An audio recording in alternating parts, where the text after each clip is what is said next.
So guys இன்றைக்கி நம்ம talk of the டவுனே பார்த்தீங்கன்னா நியூ ஜப்பானோட Windy City Riot pay per view தான். So Windy City Riot pay per view வந்து பார்த்திங்கன்னா சிக்காகோவில் வந்து ஹிஸ்டாரிக் க்ரௌட், அதாவது 7,000 பேர் கிட்டத்தட்ட, அதான் ஹையஸ்ட்டு அந்த பேப்பர் வியூக்கு க்ரௌட் வந்திருக்கு. ஸோ இதுக்கு முக்கியமான காரணம் என்னன்னு பார்த்தீங்கன்னா, நம்ம ஜான் மாக்ஸ்லி, ஆப்வியஸாக ஜான் மாக்ஸ்லி மெயின் இவெண்ட்டில் இருக்குது. நம்ம ஜங்கிள் பாய் ஜாக் பெரியோட டெபியூ சிக்காகோவில் ரொம்ப நாள் கழிச்சு நியூ ஜப்பானில் வந்து இன்றைக்கி தான் வராரு அவர். ஸோ பார்த்தீங்கன்னா இந்த ஷோட முக்கியமான மேட்சஸ் இப்போ சொல்கிறேன். நம்ம ஆப்வியஸாக ஜாக் பெரியிலேருந்து ஆரம்பிப்போம். ஸோ ஜாக் பெரி வந்து பார்த்திங்கன்னா சிக்காகோட ஃப்ளாகை தூக்கிட்டு அந்த செக்யூரிட்டிலாம் வச்சுக்கிட்டு வராரு கைஸ் என்ட்ரன்ஸு. க்ரௌடு வந்து பார்த்தீங்கன்னா ECW க்ரௌடு வந்து ஜான்சினா பூ பண்ணுவாங்க தெரியுமா, அதே சமயத்தில் சேரும் பண்ண எப்படி இருக்கும் அந்த மாதிரி ஒரு ரியாக்ஷன் கைஸ். நிறைய பேர் கத்துற அப்படி அந்த இடமே வந்து பார்த்திங்கன்னா ஒரு மாதிரி வேறு மாதிரி ஃபீலு. ஜாக் என்ட்ரி பண்ணிட்டு ஜாக்கெட்டை கூட போட்டிருக்காரு, கோ கிரைமி ஒரு ரிவர்னு. இப்போ சிக்காகோ பார்த்தீங்கன்னா சிஎம் பங்க்குன்னு கத்துறாங்க, சிஎம் சக்ஸுன்னு கத்துறாங்க, ஸ்கேப் கோட்டுன்னு கத்துறாங்க, கோ கிரைமி ரிவர்னு கத்துறாங்க. ஜாக் பெரிக்கு வந்து ரொம்ப ஆதரவாக பாசிட்டிவாக ஒரு என்ன சொல்கிறது கைஸ், ஒரு ஸ்டார் இஸ் மேடுன்னு சொல்லலாம். ஒரு சூப்பர் ஸ்டார் ஆகிட்டார் ஜாக் பெரின்னு சொல்லலாம். அவ்வளோ சியர்ஸ் சார். மேட்ச்சை தோத்துடுறாரு. ஆக்சுவலாக கடைசியில் பார்த்தீங்கன்னா GTS போட போனாங்க ஜாக் பெரி சிகாகோவில். அதுக்கு எல்லாமே பூ பண்ணுவாங்க, பார்த்தா சேர் பண்ணுறாங்க கைஸ் ஜாக் பெரிக்கு சிகாகோ வந்து.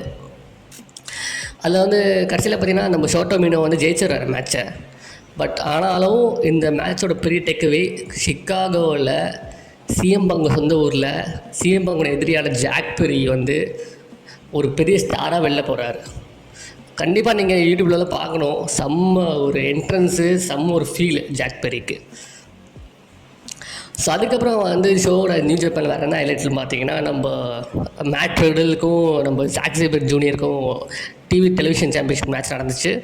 ஸோ இந்த மேட்ச் சூப்பரான மேட்ச் கைஸ். கடைசி நிமிஷத்தில் வந்து பார்த்திங்கன்னா க்ரூசிஃபிக்ஸ் பின்னை போட்டு நம்ம ஜாக் சேபர் ஜூனியர் வந்து மேட் ரிடலில் தோக்கடிச்சு அவர் திரும்பியுமே நியூ ஜப்பான் டெலிவிஷன் சாம்பியனாக ஆயிடுறாரு. ஸோ அதுக்கப்புறம் மேட்ரலர் வந்து பார்த்திங்கன்னா உடனே எந்திரிச்சு நடந்து போயிடுறாரு. அது வந்து எதாவது இஷ்யூவாக ஆக்சுவலாக பார்த்திங்கன்னா கொஞ்சம் செல் பண்ணுவாங்கன்னு சொல்லுவாங்க. அதாவது ஒரு மேட்ச் முடிஞ்சதுக்கப்புறம் அந்த வலிக்கிற மாதிரி நடிச்சிட்டு போவாங்க, அது மாதிரிலாம் பண்ணலை. டக்குனு நடந்து அவர் பாட்டு சிரிச்சிட்டு போயிட்டார். ஸோ இது வந்து மட்டும் மேட்ரலரோட நியூ ஜப்பானோட இது முடிஞ்சிருச்சா என்னன்னு தெரியல. ஸோ அதுக்கப்புறம் முக்கியமானது மெயின் event, ஜான் மாக்ஸ்லி வர்சஸ் நம்ம நைட்டோ, டெட்சுயி நைட்டோ. ஸோ மேட்ச்சு முன்னாடி வந்து பார்த்திங்கன்னா நிறையா ப்ரோமோலாம் விட்டுருந்தாங்க. ஏன்னா ஜான் மாக்ஸ்லி வந்து ஜெயிச்சாருன்னா எவ்வளோ பெரிய ஒரு சாதனை பண்ணுவாருன்னா. ஸோ எல்லாம் சொன்ன மாதிரி கடைசியில் டெட் ரைடரை போட்டு ஜான் மாக்ஸ்லி IWGP வேர்ல்டு ஹெவிவெயிட் சாம்பியனாக ஆகிறாரு முதல் தடவையாக. இது மூலயமா அவர் தான் கைஸ் சூப்பர் ஸ்டார், அதாவது WWE சாம்பியனாகவும் இருந்திருக்காரு, AEW சாம்பியனாகவும் இருந்திருக்காரு. இப்போது நியூ ஜப்பான் ஹெவிவெயிட் சாம்பியனாக இருந்த ஆள் வந்து நம்ம ஜான் மாக்ஸ்லி.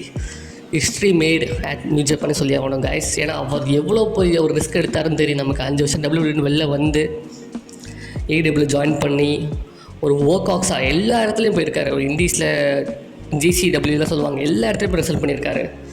அவரோட பேஷன் ஃபார் ரெஸ்லிங் வந்து தெரியுது நமக்கு. ஸோ ஒட்டுமொத்த ப்ரொஃபஷனல் ரெஸ்லிங் இண்டஸ்ட்ரியே வந்து பார்த்திங்கன்னா ஜான் மாக்ஸ்லிக்கு வந்து வாழ்த்துக்களை தெரிவிக்கிறாங்க. அது எவ்வளோ பெரிய சாதனை பண்ணியிருக்காருன்னு தெரியும். அதுவும் இல்லாமல் அவர் எவ்வளோ பெரிய ஒரு ஸ்டாருங்கிறத திரும்பி ப்ரூவ் பண்ணியிருக்காரு. ஸோ இதுதான் கைஸ் இன்றைக்கி வந்து new Japan windy city title நடந்த மேஜர் அப்டேட்ஸ். ஸோ நீங்கள் ஷோவை பார்க்குறீங்களா, நியூ ஜப்பானில் நீங்கள் கேட்ச் பண்ணுறீங்களா, அந்த நியூ ஜப்பானோட அப்டேட்ஸ் உங்களுக்கு இன்னும் தேவைப்படுதா சொல்லி எனக்கு கமெண்ட்ஸ் சொல்லுங்கள். நான் இன்னும் நிறையா வீடியோ நியூ ஜப்பானை பற்றியும் போடுறேன்.